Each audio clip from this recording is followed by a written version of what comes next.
Hey, babe. How are you?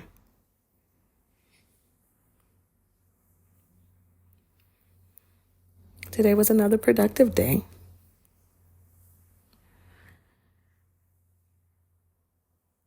I'm home now. I actually just got in a few minutes ago. I'm going to stay up all night tonight grading papers because it's the end of the term and I need to get some grades caught up. And now that, all the teaching is done, I can actually focus on just grading. So I was able to get a lot of that done today, and I'm going to get the rest of it done tonight so that tomorrow I can do some other things. I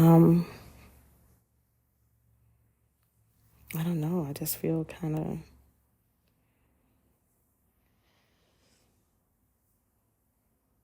settled, I guess is the word. Like, I'm cool where I'm at right now.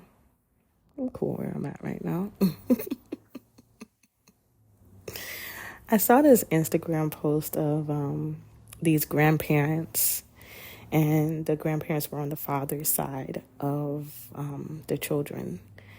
And the mom's trying to drop them off, and they're like, nope, my son's not here, and you can't leave the babies with me. I already got a baby on the inside, and it's too much. I can't handle all this.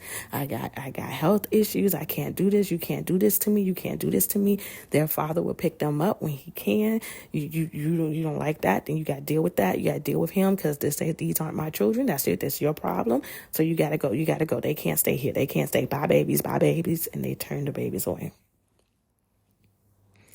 And then today, some coworkers were having a conversation about whether or not, you choose a big personal moment over your child being born.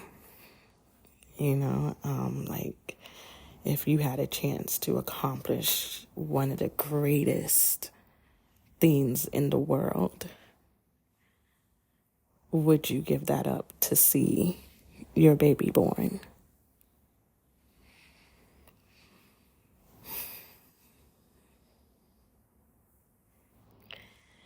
Those two things just really have me thinking about family values, personal values, morals, beliefs.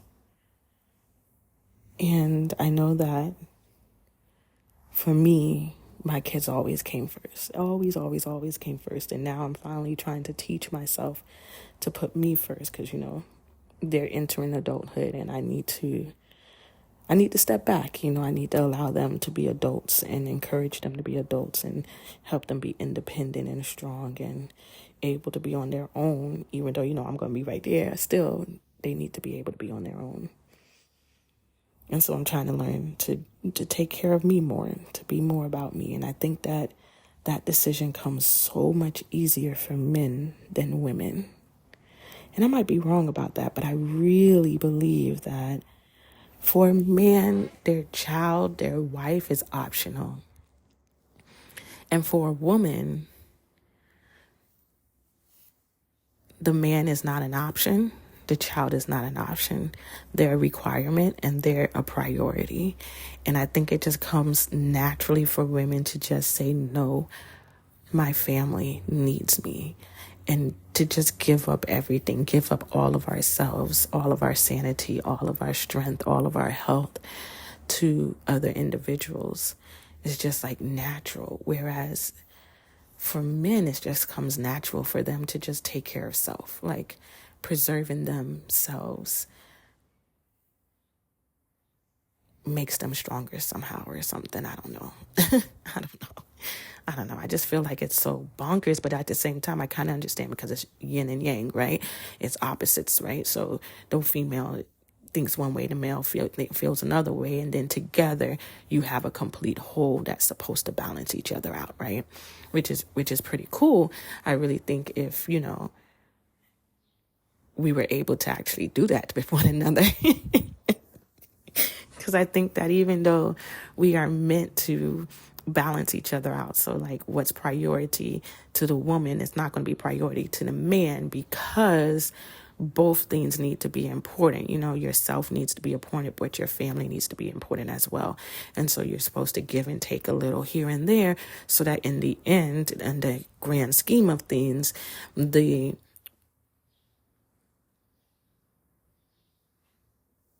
amount given to both is even.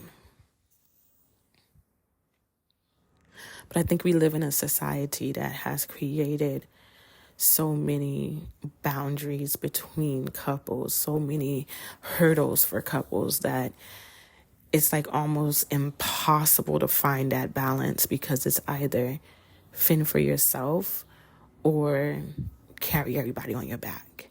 Two extremes that really don't work out, And I just envy those who get it and are able to do it. And they're able to do it with another person, like two people able to get it and do it. It's like totally awesome. But I do know for a fact, I'm one of them, that there are a lot of people out there living in a way where, they can't find someone to meet them in the middle. It's like it's always got to be one extreme or the other. And it's just like, damn, why can't we just, work together? Why can't we work together? And I know that's something that it goes way back into Black history, where we've just been taught to distrust each other. And a lot of our men have been taught that, leaving the family is pretty much okay, because that's how it was. Like, there were so many men that were just stripped from their family, and their family just still had to keep it pushing. They still had to make it work, and they still had to survive. And so did the man. And that kind of just puts this, mentality in men's mind where it's just like, not a big deal to leave the family behind to go do what you got to do for you, But the woman was still stuck with the children. The woman couldn't leave. She was stuck with her children, the master's children. So, like, I don't know. How do we break that post-traumatic syndrome, of being stripped from our families to the point where it's not a big deal now, when you have the opportunity and the privilege of being with your family and building a family and balancing each other out. Like, how do we get to that point where we actually can teach the next generation to make those choices, to work with one another and not against? Because I'm in school right now teaching middle schoolers, and they are so selfish. They don't think about their parents. They don't think about their siblings. They don't think about themselves. They just do whatever without any forethought of anything that's happening, and they become adults that do the same thing. Like, don't get it twisted. There's adults out here doing the same thing, these young adults, because it's not the generation that's coming up now that started being cuckoo. It was the generation, at least two generations before, because it's just crazy right now. It's just crazy. People are just like, not a community, not a family, not a tribe. Like, we're just all out here fending for ourselves in hopes that somebody will be a tribe member. But then you got to always second guess, well, are they really a tribe member, or do they have other agendas? Is there something else going on? Like, am I feeling the right type of feeling, or am I being played? I have that thought a lot. Like, I'm making new friends and I'm caring about them. But I remember when I was younger making friends, and I thought people were all on my side and they were my ride or die. And it turned out they couldn't give a fuck, So now I'm all second guessing the people that I'm around now. Like, well, is this real? Is this just the same old shit that I've been through before? Like, I got to keep my eye open. I gotta make sure that, the value I'm placing on our friendship is the same value you placing on our friendship. And if it's not, then, I'm going to step this thing on back, because I don't want to get too comfortable and have to get hurt or upset like I did before, because I ain't going that route again. We're not doing that again. We ain't doing that again. But yeah, I hope that my children and my grandchildren and my great-grandchildren will be individuals who are able to compromise, negotiate, balance with another.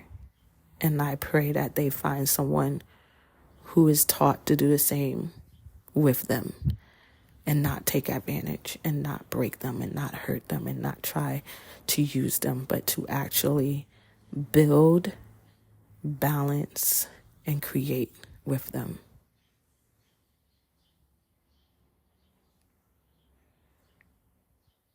What's been on your mind?